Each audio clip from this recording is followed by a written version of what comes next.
WLNS is here for you with 6 News at 6. This weekend, with little time for any campaign to spare before the election, Vice President Kamala Harris will hold a campaign rally in East Lansing. And it is our top story tonight at 6. Thank you for joining us. I'm Sherry Jones. Siobhan has the night off. Michigan is vital in the race for the White House. Former President Donald Trump and his running mate, J.D. Vance, will be in the Mitten State tomorrow. Trump will be in the city of Warren, while Vance will speak at Kalamazoo Battle Creek International Airport. Democratic Vice Presidential nominee Tim Walz will also be in Michigan tomorrow, with stops planned in Detroit, Flint, and Traverse City. Vice President Harris will be in Michigan on Sunday, just 2 days before Election Day. And this afternoon, we learned her rally will take place right here in East Lansing. Student voters at universities like MSU have been a major part of election victories for Democrats in the past several cycles. However, the details have not yet been released, including the exact location and how people can attend. So stay with 6 News. We are following this story very closely and will update you when those details are released. Well, police are reminding people that voting on Election Day will be safe, and the Lansing Police Department is increasing security on that day just to be sure. Rachel Ramsey is here for you now with what you can expect when it comes to protecting the... From Storm Tracker 6, this is Forecast First, sponsored by Auto Owners Insurance. Simple human sense. It was certainly a very warm Halloween. High temperatures early this afternoon topped out in the upper 60s and low 70s yet again. Not record-setting, but very, very warm. We've cooled off quite a bit. We're down to 53 in Lansing, 54 in Jackson, Grand Rapids down to 49 degrees as the colder air continues to move in. Our peak wind gusts today between 35 and 45 miles per hour. So you probably know this if you were outside. It was quite windy. Things are calming, though. This cold front now is to our east. We'll see clearing skies late tonight, and especially as we head into tomorrow. Of course, the weekend is almost here. A lot of things taking place. In fact, there's a team coming to town this weekend, and it looks okay. I think if you're going to be heading out to do some tailgating, food should be good. Temperature should be okay. It will be a little cool in the morning, Sherry Jones, when you're out there tailgating, but it improves by the afternoon. 6 News at 11 starts right now. WLNS is here for you with 6 News at 11. In just 5 days, the election will be over, and everyone on the major party tickets for the White House is coming to Michigan one last time to ask for your vote. And it is our top story at 11. Thank you for joining us. I'm Sherry Jones. Siobhan has the night off. Campaign 2024 is almost at the finish line, and every minute is precious in the race for the White House. And that's how you know Michigan is a vital player in this election. The campaigns are still fixated on our state. In fact, 3 of the 4 White House nominees will be in Michigan tomorrow. Republican Vice Presidential nominee J.D. Vance will speak at the Kalamazoo Battle Creek International Airport. Democratic Vice Presidential nominee Tim Walz is planning stops in Detroit, Flint, and Traverse City. Former President Donald Trump will address voters in the city of Warren. And right here in mid-Michigan, Vice President Kamala Harris will make her last appearance in our state for this campaign in East Lansing on Sunday. She will start the day by attending church in Detroit and meeting with voters there before holding a rally on the campus of Michigan State University. Her team has not yet released details of that visit, but stay with 6 News. We'll update you as soon as we know more. And in the meantime, Harris and Trump held competing rallies in the swing state of Nevada today. Christian Benavides has the latest from the campaign trail. The presidential candidates headed west to make their final campaign pushes ahead of Tuesday's election. Former President Donald Trump rallied near Las Vegas Thursday night. We're going to have America that's bigger, better, bolder, richer, safer, and stronger than ever before. In Phoenix, Arizona, are we ready to win? Vice President Kamala Harris called out remarks Trump made last night in Wisconsin about women. I'm going to do it whether the women like it or not. I'm going to protect them. I'm going to protect them from migrants coming in. I'm going to protect them from foreign countries that want to hit us with missiles and lots of other things. He simply does not respect the freedom of women or the intelligence of women to know what's in their own best interest and make decisions accordingly. But we trust women. Vice President Harris narrowly trails former President Trump in Arizona, where she's been hammered on immigration and inflation. With Election Day looming, more than 63 million Americans have voted, either in person or by mail. Georgia's Secretary of State says at least 3.6 million residents, or half of active voters in the state, have already cast their ballots in early voting, which ends on Friday. Georgia voters are smashing through every voting record. Georgia went to President Biden in 2020 by fewer than 12,000 votes. Cristian Benavides, CBS News, Alpharetta, Georgia. Now, if you remember your high school civics class, the president and vice president are not elected by you, the voter. They're elected by the 538 electors in the Electoral College. But 538 is an even number, so what if there's a tie? It's unlikely, but there are several plausible outcomes in states around the country that could lead to an electoral college tie.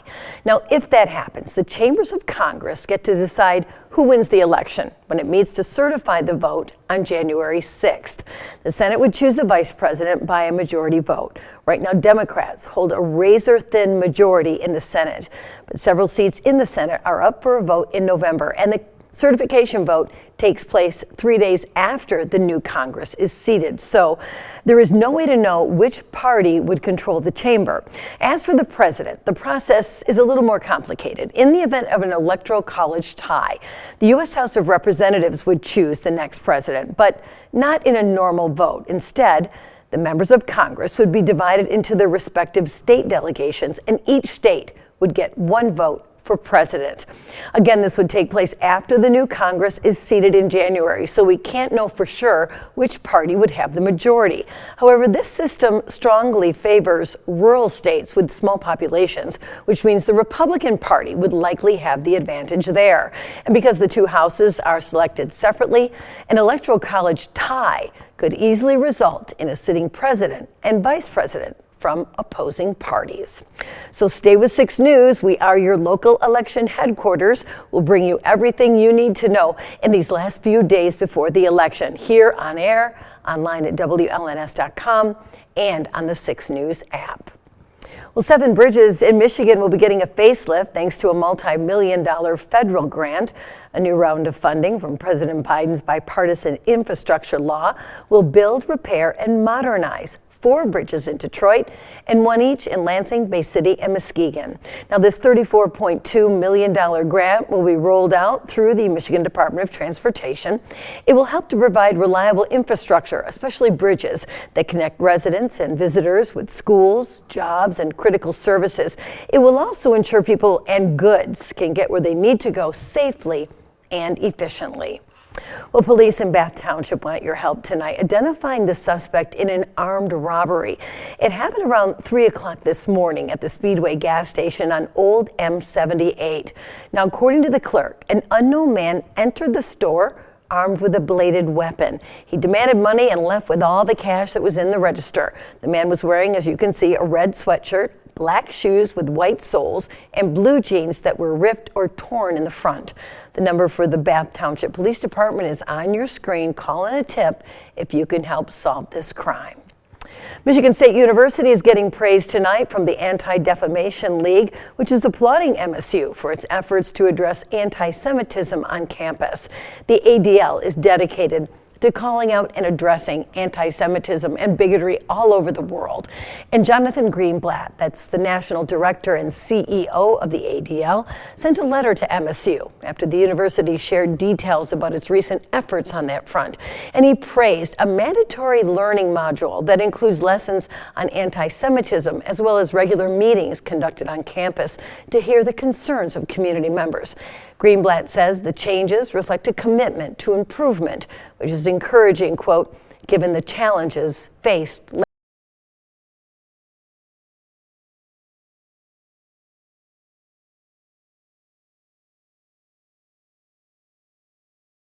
price gouging legislation. Most states, including Michigan, already have laws to ban price gouging, preventing businesses from unfairly inflating prices for goods and services in the aftermath of a disaster. The Attorney Generals argue that this doesn't stop national organizations from bumping prices for goods that they provide to small local businesses, which still lead to higher prices for vulnerable customers and harm to the reputations of those businesses. From Storm Tracker 6, this is Weather First, sponsored by Auto Owners Insurance. Simple human sense. Halloween is quickly coming to an end, and we're going to set the clocks back as we head into this week. You already seen this picture, aren't you, Sherry?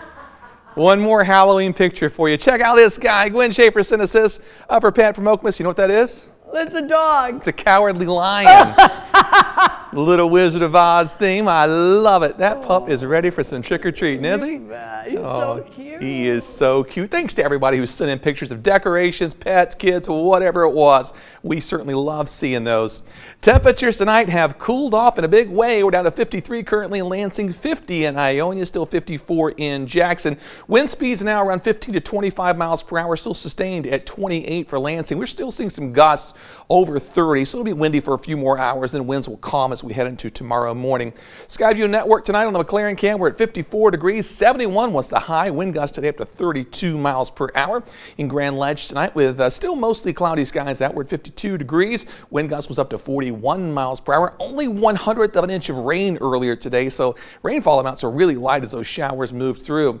On the Jackson Cam, we're at 54 degrees, today's high was 70, also pretty meager rainfall, 1/100th of an inch, but the wind gust impressive, 43 miles per hour. Tonight in Hillsdale, the wind gust today was up to 39, 5/100ths of an inch of rain, a little bit more, and our current temperature now down to 52 after a high of 69 degrees. Cool for tomorrow, we're in the lower 50s for highs, and as we head into the weekend, comfortable, mid-50s.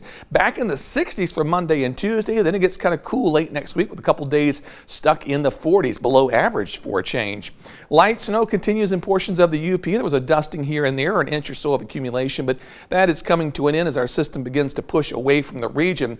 Precision cast through tomorrow morning, still some cloud cover around at 7 o'clock, but we will see improving sky conditions tomorrow afternoon, just on the cool side with those lower 50s expected. Here we go into the weekend. Saturday is looking pretty good. It'll be cold Saturday morning, lows in the lower 30s, but then we'll climb back into the 50s by the afternoon hours, and dry weather, although to the west. Moisture's gathering, and that's going to kind of dampen any outdoor plans for Sunday as we expect more rain showers to move in. Tonight's forecast, 42 the overnight low with mostly cloudy skies and gusty winds for the next few hours.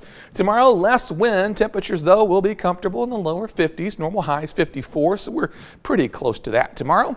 The 6-day forecast for the weekend, half and half. Looks good Saturday, not so good on Sunday.